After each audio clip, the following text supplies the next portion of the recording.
ಯಾಕೆಂದರೆ ನೀವು ಯಾರೂ ನಮ್ಮ ಶತ್ರುಗಳಲ್ಲ, ಎಲ್ಲ ನಮ್ಮ ನೆಲದ ಮಕ್ಕಳಿದ್ದೀರಿ, ಕನ್ನಡದ ಮಕ್ಕಳಿದ್ದಾವೆ.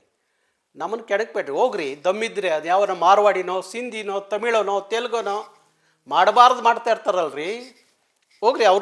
ಅವ್ರ ಜೊತೆ ನಿಮ್ಮ ಸಂಘರ್ಷ ಇಟ್ಕೊಳ್ಳಿ. ಕನ್ನಡ ಹೋರಾಟಗಾರರ ಜೊತೆ ಸಂಘರ್ಷ ಇಟ್ಕೋತಿರಲ್ಲ, ನಾಚಿಕೆ ಆಗಲ್ವಾ ನಿಮಗೆ? ಹಾಂ, ನೀವು ಏನು ಸೋಷಿಯಲ್ ಮೀಡಿಯಾದ ಏನು ಇವರ ನೀವು?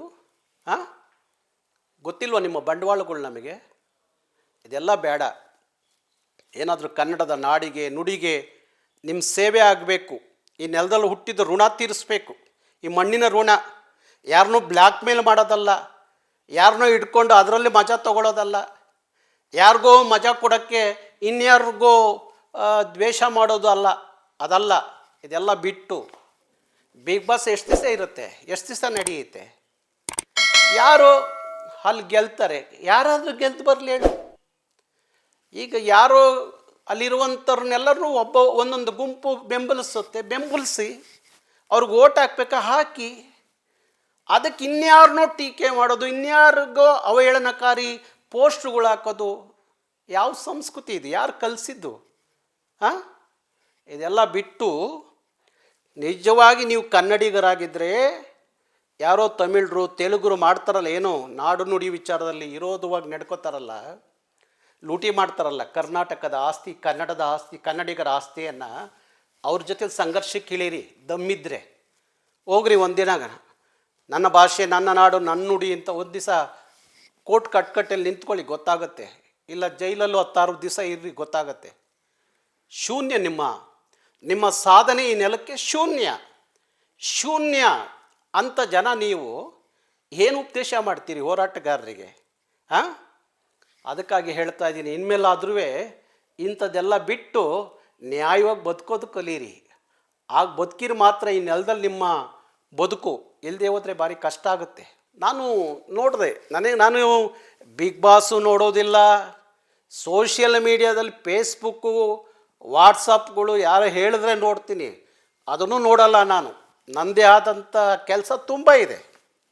ನಾನು ಈ ನಾಡು ನುಡಿ, ನೆಲ, ಜಲ, ಭಾಷೆ, ಸಂಸ್ಕೃತಿ, ಈ ನಾಡಿನ ಮಕ್ಕಳು ಭವಿಷ್ಯ ಬದುಕು ಅಂತೇಳಿ 24 ಗಂಟೆ ಯಾವನಾದರೂ ಕರ್ನಾಟಕದಲ್ಲಿ ಜಪ ಮಾಡ್ತಾನೆ ಅಂದರೆ ಅದು ನಾನು. ನನ್ನ ಮಗನ ಮದುವೆಯೇ ಆಹ್ವಾನ ಪತ್ರಿಕೆ ಕೊಡೋಕ್ಕೆ ಸುದೀಪ್ ಮನೆಗೆ ಹೋದರೆ ಅದಕ್ಕೆ ಉಪ್ಪು ಖಾರ ಹಾಕಿ, ಅದಕ್ಕೆ ಇನ್ನೇನೋ ಕತೆ ಕಟ್ಟಿ ಸೋಷಿಯಲ್ ಮೀಡಿಯಾದಲ್ಲಿ ಬಿಂಬಿಸ್ತಿರಲ್ಲ, ನಿಮಗೆ ನಾಚಿಕೆ ಆಗೋದಿಲ್ವಾ? ಹಾಂ, ಒಬ್ಬ ದೊಡ್ಡ ನಟ, ಕರ್ನಾಟಕದ ಒಬ್ಬ ದೊಡ್ಡ ನಟ, ಒಂದು ದೊಡ್ಡ ಶೋ, ದೊಡ್ಡ ಚಾನಲ್, ಅದರಲ್ಲಿ ಯಾರು ಮಾತು ಕೇಳ್ತಾರೆ ಅವರು? ಹಾಂ, ಯಾವುದೋ ಮ್ಯಾಚ್ ಫಿಕ್ಸ್ ಮಾಡೋಕ್ಕೆ ಹೋಗ್ತಾರಾ ಮಧ್ಯರಾತ್ರಿ? ನಾನು ಹೋಗಿರೋದು 6 ಗಂಟೆಯಲ್ಲಿ ಅವ್ರ ಮನೆಗೆ ಇನ್ವಿಟೇಷನ್ ಕೊಡೋಕ್ಕೆ ಹೋದರೆ ಮಧ್ಯರಾತ್ರಿಲಿ ಹೋಗಿದ್ರಂತೆ ನಾರಾಯಣಗೌಡರು. ಎಂಥ ಸಮಾಜಕ್ಕೆ ಎಂಥ ಸಂದೇಶ ಕೊಡ್ತೀರಿ ನೀವು? ಹಾಂ, ಎಂಥ ಸಂದೇಶ ಕೊಡ್ತೀರಿ ನೀವು? ಉಪದೇಶ ಮಾಡ್ತೀರಿ ನೀವು? ನನ್ನ ಮಗನ ಮದುವೆಯ ಆಹ್ವಾನ ಪತ್ರಿಕೆಯನ್ನು 2 ತಿಂಗಳಿಂದ ಕೊಡ್ತಾ ಇದ್ದೀನಿ ನಾನು. ನನ್ನ ನಾಡಿನ ಎಲ್ಲ ಕ್ಷೇತ್ರದ ಗಣ್ಯರಿಗೆ ಆಹ್ವಾನ ಪತ್ರಿಕೆ ದಿನನಿತ್ಯ ಕೊಡ್ತಾ ಇದ್ದೀನಿ. ಅದರ ಫೋಟೋಗಳನ್ನು ದಿನನಿತ್ಯ ಸೋಷಿಯಲ್ ಮೀಡಿಯಾದಲ್ಲಿ ಹಾಕ್ತಾ ಇದ್ದಾರೆ. ಹಾಗೆ ಸುದೀಪ್ ಮನೆಗೆ ಹೋಗಿ ಇನ್ವಿಟೇಷನ್ ಕೊಡೋಕ್ಕೆ ಹೋದರೆ ಅದಕ್ಕೆ ಇನ್ನೇನೋ ಕತೆ ಕಟ್ಟಿ ಸಮಾಜಕ್ಕೆ, ಜನರಿಗೆ ಇನ್ನೇನೋ ಕೆಟ್ಟ ತಪ್ಪ ಸಂದೇಶ ಕೊಡ್ತಿರಲ್ಲ. ಯಾರ್ರೀ ನೀವೆಲ್ಲ? ಹಾಂ, ನೀವೆಲ್ಲ ಪರಪ್ ನಗರ ಜೈಲಲ್ಲಿ ಇರಬೇಕಾಗಿತ್ತು, ಕ್ರಿಮಿನಲ್ಗಳು ನೀವು. ನಮ್ಮ ಜನನೂ ಹಾಗೆ ಇದ್ದಾರೆ. ಜನ ಮಾಡಲು, ಜಾತ್ರೆ ಮಾಡಲು ಅಂಥೇಳಿ ಇಂಥ ಕ್ರಿಮಿನಲ್ಗಳನ್ನೆಲ್ಲ ಬೆಳೆಸ್ಬೇಡ್ರಿ. ಇವರು ನಾಳೆ ನಿಮಗೂ ಮಾರಕ, ಈ ನಾಡಿಗೂ ಮಾರಕ. ಇವರು ಇಂಥ ಪಾಪಿಗಳನ್ನೆಲ್ಲ ಬೆಳೆಸೋಕ್ಕೆ ಹೋಗಬೇಡಿ ನೀವೆಲ್ಲ, ಗೊತ್ತಾಯ್ತಾ? ಸಮಾಜಕ್ಕೆ ಇವರಿಂದ ಏನು ಒಳ್ಳೆಯದಂತೂ ಆಗೋದಿಲ್ಲ. ಸಮಾಜ ಪಾತಕಿಗಳು, ಘಾತಕರು ಇವರೆಲ್ಲ. ಹಾಗಾಗಿ ಇಂಥ ಪೊಳ್ಳು ಸ್ಟೇಟ್ಮೆಂಟ್ಗಳನ್ನು ನೋಡಿ ಅವ್ರಿಗೆ ಇನ್ನೊಂದಷ್ಟು ಹೆಚ್ಚು ನೀವು ಮಹತ್ವ ಕೊಡೋಕ್ಕೆ ಹೋಗಬೇಡಿ, ಗೊತ್ತಾಯ್ತಾ? ಇಂಥವ್ರನ್ನ ಯಾರನ್ನಾದರೂ ಬೆಂಬಲಿಸ್ತಾರೆ ಅಂದರೆ ನೀವು ಅಂಥ ಮನಸ್ಥಿತಿ ಇದ್ದರೆ ಮಾತ್ರ ಅಂಥವ್ರನ್ನ ಬೆಂಬಲಿಸೋಕ್ಕಾಗೋದು. ಹಾಗಾಗಿ ಹೇಳ್ತಾ ಇದ್ದೀನಿ, ನನ್ನ ನಾಡಿನ ಜನರಿಗೆ ಹೇಳ್ತಾ ಇದ್ದೀನಿ, ಕನ್ನಡಿಗರಿಗೆ ಹೇಳ್ತಾ ಇದ್ದೀನಿ, ಸುದೀಪು ಈ ನಾಡು ಕಂಡಂಥ ಒಬ್ಬ ಅದ್ಭುತವಾದ ನಟ. ಅವನದೇ ಆದಂಥ ಒಂದು ದೊಡ್ಡ ಹೆಸರಿದೆ ಕರ್ನಾಟಕದಲ್ಲಿ. ಇವತ್ತು ಕಲರ್ಸ್ ಕನ್ನಡದಲ್ಲಿ ದೊಡ್ಡ ದೊಡ್ಡ ಕಾರ್ಯಕ್ರಮಗಳು ಬರ್ತವೆ, ದೊಡ್ಡ ಶೋ. ಇವತ್ತು ಬಿಗ್ ಬಾಸ್ ಅನ್ನೋದು ಬಹುತೇಕರಿಗೆ, ನೆಲದ ಮಕ್ಕಳಿಗೆ ತನ್ನ ಪ್ರತಿಭೆಯನ್ನು ತೋರಿಸ್ಕೊಳ್ಳಿಕ್ಕೆ ಒಂದು ದೊಡ್ಡ ವೇದಿಕೆ. ಅದನ್ನು ಇನ್ನೇನೋ ದೊಡ್ಡದಾಗಿ ಬಿಂಬಿಸೋಕ್ಕೆ ಹೋಗಬೇಡಿ, ಗೊತ್ತಾಯ್ತಾ?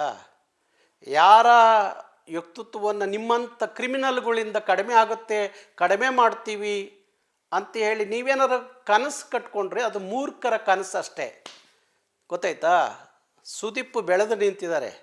ನಾರಾಯಣಗೌಡರು 40 ವರ್ಷಗಳ ಕಾಲ ಬೀದಿಲಿ ಹೋರಾಟ ಮಾಡಿ, ನಾರಾಯಣಗೌಡರು ಈ ನೆಲದ ಎಲ್ಲ ಜನರಿಗೆ, ನೆಲದ ಅಷ್ಟೇ ಅಲ್ಲ, ಪಕ್ಕದ ಮಹಾರಾಷ್ಟ್ರ, ಗೋವಾ, ಪಕ್ಕದ ತಮಿಳುನಾಡು, ಆಂಧ್ರ, ದೆಹಲಿಯ ಎಲ್ಲರಿಗೂ ನಾರಾಯಣಗೌಡರು ಏನು ಅಂತ ಗೊತ್ತಿರುವಾಗ ನೀವು ಯಾರ್ರೀ ನೀವು? ಕಲ್ಲು ಹೊಡಿತಾರೆ, ಎಲ್ಲೂ ಒಂದು ಕಲ್ಲು ಹೊಡೆಯೋ ಕೈ ಇದ್ದರೆ ಸಾವಿರಾರು ಜನ ಚಪ್ಪಾಳೆ ತೊಟ್ಟುವ ಕೈಗಳಿದ್ದಾವೆ. ಯಾರೋ 10 ಜನ ಟೀಕೆ ಮಾಡಿದ್ರೆ ಲಕ್ಷಾಂತರ ಜನ ಜೈಕಾರ ಹಾಕೋರಿರುವಾಗ ನೀವು ಯಾರ್ರೀ ಕಿತ್ತೋದವ್ರು ನೀವೆಲ್ಲ? ಹಾಂ, ಯಾರ್ರೀ ನೀವೆಲ್ಲ? ಯಾಕ್ರಿ ಇಂಥದ್ದು ಮಾಡ್ತೀರಿ? ಏನಾದರೂ ಒಳ್ಳೆ ಕೆಲಸ ಮಾಡಿರಿ, ಇಂಥದ್ದೆಲ್ಲ ಬಿಟ್ಬಿಡಿ. ಹಾಂ, ಯಾವುದ್ಯಾವುದಕ್ಕೂ ಏನೇನೋ ಕತೆ ಕಟ್ಟೋದಿದೆಯಲ್ಲ, ಕತೆ ಇತಿಹಾಸ ಬರೆಯೋಕ್ಕೆ ನೀವು ಯಾರೂ ಅಲ್ಲ. ನಿಮ್ಮ ಇತಿಹಾಸಗಳನ್ನ ಕರ್ನಾಟಕದ ಬೆಂಗಳೂರಿನ ಪೊಲೀಸ್ ಸ್ಟೇಷನಲ್ಲಿ ಬರೆದಿಟ್ಟಿದ್ದಾರೆ. ನೀವು ಯಾರಿಗೂ ಉಪದೇಶ ಮಾಡೋಕ್ಕೆ ಹೋಗಬೇಡಿ, ಇನ್ಮೇಲಾದರೂ ಸರಿಯಾಗ್ರಿ. ಲೇಟೆಸ್ಟ್ ಹಾಗೂ ಇಂಟ್ರೆಸ್ಟಿಂಗ್ ಸುದ್ದಿಗಳಿಗಾಗಿ ಬಾಸ್ ಟಿವಿ ಕನ್ನಡ ಚಾನೆಲ್ನ ಸಬ್ಸ್ಕ್ರೈಬ್ ಮಾಡಿ. ಹಾಗೆಯೇ ಬೆಲ್ ಐಕಾನ್ ಪ್ರೆಸ್ ಮಾಡಿ. ಇದರ ಜೊತೆಗೆ ಫೇಸ್ಬುಕ್, ಇನ್ಸ್ಟಾಗ್ರಾಮ್, ಎಕ್ಸ್ನಲ್ಲೂ ಮಿಸ್ ಮಾಡದೆ ಫಾಲೋ ಮಾಡಿ.